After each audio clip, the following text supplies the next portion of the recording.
Hello everyone, आप सबका मेरे न्यू चैनल मॉम एंड पालना में बहुत बहुत स्वागत है।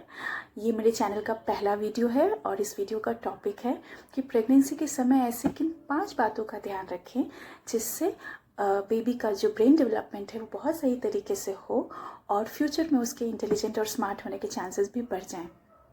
कुछ चीज़ें डेफिनेटली जेनेटिक होती हैं जिनमें हम कुछ नहीं कर सकते, लेकिन हाँ, हम इस पूरे प्रोसेस में कुछ सावधानियां ज़रूर रख सकते हैं और अपनी तरफ से कोई गलती ना करें ये ज़रूर इंश्योर कर सकते हैं।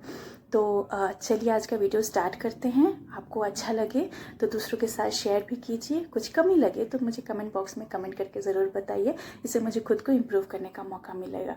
तो चलिए 5 पॉइंट डिस्कस करते हैं। तो हमारा पहला पॉइंट है folic acid supplements. Yes, folic acid supplements जो है वो किसी भी बच्चे के ब्रेन डेवलपमेंट का पहला स्टेप है। हम वो अच्छे से ग्रो करे उसके लिए फॉलिक एसिड सप्लीमेंट्स लेना बहुत ज़रूरी है। हम कभी भी डॉक्टर के पास जब जाते हैं, जब कंसीव हो जाता है या उसके पहले की बात है, तो डॉक्टर हमेशा सलाह देते हैं कि 2 महीने पहले और कंसीव करने के 3 महीने बाद तक, यानी कि टोटल 5 मंथ्स की ड्यूरेशन तक आपको फॉलिक एसिड लेना चाहिए। ऐसा इसलिए कहते हैं क्योंकि फॉलिक एसिड बहुत ही इंपॉर्टेंट कंपोनेंट होता है बच्चे की न्यूरल ट्यूब को डेवलप करने में। और न्यूरल ट्यूब क्या है? ये वही ऑर्गन है जो आगे चल के बच्चे के ब्रेन और स्पाइनल कॉर्ड में डेवलप होता है। तो बेसिकली ब्रेन और स्पाइनल कॉर्ड का जो स्मॉलर वर्जन है, जो जो इनिशियल फेज़ है लाइफ का, वो न्यूरल ट्यूब है। और अगर वो अच्छे से डेवलप नहीं होगा तो डेफिनेटली ब्रेन और स्पाइनल कॉर्ड जो भी बच्चे का होगा उस पर असर पड़ेगा।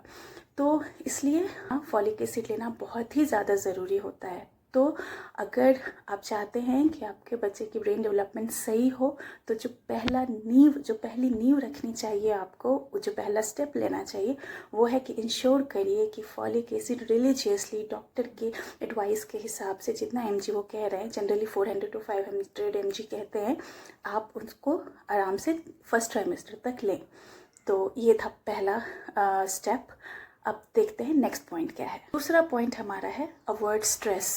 यस, स्ट्रेस अवॉइड करना बहुत ज़रूरी है।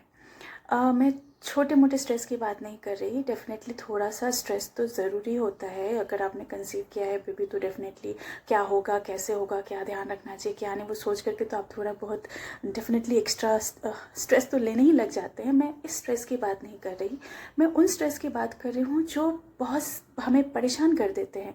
जैसे फैमिली में कुछ इश्यूज़ होते हैं, कुछ लोगों की जॉब काफ़ी ज़्यादा स्ट्रेसफुल होती है, और या फिर हर तरीके के लोगों के अपने अपने प्रॉब्लम्स होते हैं, अपने अपने तरीके की परेशानियाँ होती हैं।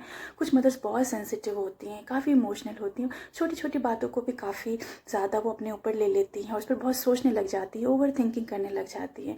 तो जब स्ट्रेस लेवल आपका हद से ज़्यादा बढ़ने लग जाए तो जो स्ट्रेस हार्मोन्स मदर की बॉडी में रिलीज़ होते हैं वो बेबी के प्लेसेंटा से हो करके उस तक पहुंचते हैं और उसके ब्रेन डेवलपमेंट पर असर डालते हैं। ये बात प्रूव हो चुकी है और इसलिए कहा जाता है कि जब आपने कंसीव कर लिया है तो आपको अपने स्ट्रेस को मैनेज करने के लिए हर तरीका अपनाना चाहिए।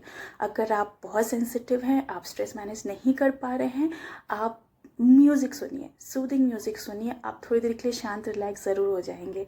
आप योगा करिए, आप प्राणायाम करिए, मतलब कुछ भी जो आपके हिसाब से, कोई भी एक्सरसाइज, कोई भी मेथड आप ज़रूर अपनाइए जिससे कि आपका स्ट्रेस कम हो।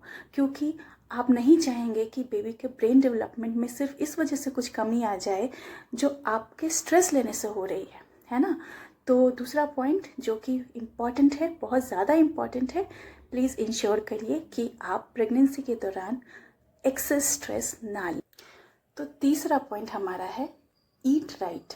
हाँ, ये बहुत ही कॉमन बात है, हर कोई आपको ये सलाह देगा कि भाई खाना अच्छे से खाओ, हेल्दी खाओ, न्यूट्रिशियस खाओ। अब बहुत लोग इस चक्कर में पड़ जाते हैं, क्या खाएं, छोटी छोटी चीज़ें, ये खाएं कि नहीं, ये अच्छा होगा कि नहीं, वो अच्छा होगा कि नहीं, बहुत सारी चीज़ें सोच लेते हैं। लेकिन देखिए, इंडिया में अलग अलग कल्चर हैं, लोगों का अलग अलग फूड स्टाइल है।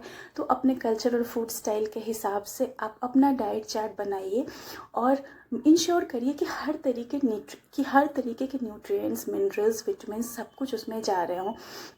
एज अ नॉर्मल जो ब्रेन डेवलपमेंट के लिए लोग सजेस्ट करते हैं, वो ड्राई फ्रूट सजेस्ट करते हैं, आलमंड्स, वॉलनट्स हो गए, ये सभी सारे प्रोटीन फूड्स कहते हैं, एग खाइए, फ़िश खाइए, ये सभी कहते हैं। फिर जितने भी ग्रीन लीफी वेजिटेबल्स होते हैं वो सब खाइए, पालक खाइए, आयरन बहुत ज़्यादा होता है। और ऐसा नहीं है कि सिर्फ हम ब्रेन बूस्टिंग कंपोनेंट्स, बहुत ज़्यादा ब्रेन बूस्टिंग न्यूट्रिएंट्स खाने लगें और बाकी चीज़ों को इग्नोर कर दें। नहीं, एक ओवरऑल बच्चे के हेल्दी डेवलपमेंट के लिए आपको हर तरीके का खाना खाना ज़रूरी है। सपोज़ कीजिए आपने ब्रेन डेवलपमेंट के लिए बहुत ड्राई फ्रूट खाया और आपने पालक नहीं खाया, तो आयरन डिफिशियंसी हो जाएगी ना। तो और ब्लड सप्लाई के लिए सही ब्लड बनना भी ज़रूरी है। तो अगर ब्लड सप्लाई सही से बच्चे के ब्रेन तक नहीं जाएगा तो भी प्रॉब्लम है। तो ये मैंने जस्ट एग्जांपल दिया। यहाँ पर मेरे कहने का ये मतलब था कि एक हेल्दी डाइट बच्चे के ओवरऑल डेवलपमेंट में हेल्प करती है, और जब ओवरऑल डेवलपमेंट अच्छा हो रहा है तो ब्रेन और स्पाइनल कॉर्ड तो डेफिनेटली उसके डेवलपमेंट में तो वो तो खुद बहुत अच्छा हो जाएगा, है ना। तो हेल्दी खाइए, ये बहुत ज़रूरी है। प्रॉपर पानी पीजिए, ये बहुत ज़रूरी है। ओवर ईट मत कीजिए।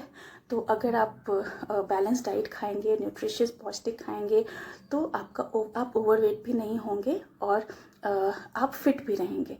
तो ये था हमारा तीसरा पॉइंट। तो हमारा चौथा पॉइंट है एक्सरसाइज करना। हम अगर अपने बहुत पहले के जनरेशन्स को देखें, जो हमारी दादी नानी से ऊपर के पहले की भी जनरेशन जो होती हैं, अगर हम उनको देखें तो वो प्रेगनेंसी हो या नॉर्मल डेज हो, वो हमेशा एक ही जैसा काम करते थे और बहुत मैनुअल वर्क करते थे। उस समय जॉइंट फैमिलीज़ होती थी तो इतने सारे लोगों का खाना बनाना, मास में खाना बनाना होता था उन्हें, उतने सारे वो बर्तन धोने होते थे, वो खेतों में काम करना होता था, गायों को देखना होता था। I mean, बहुत मैनुअल वर्क करते थे वो लोग, और तब उनको एक्स्ट्रा एक्सरसाइज की कोई ज़रूरत नहीं थी। और उस समय सी सेक्शन नहीं होता था, उस समय नॉर्मल डिलीवरीज होती थी। बट अभी जो सिचुएशन है ना, अभी बहुत अलग है। अभी आपको इतनी ज़्यादा फैसिलिटी मिल गई है कि आप 9 मंथ्स बेड पर लेटे लेटे भी आराम से गुजार सकते हैं।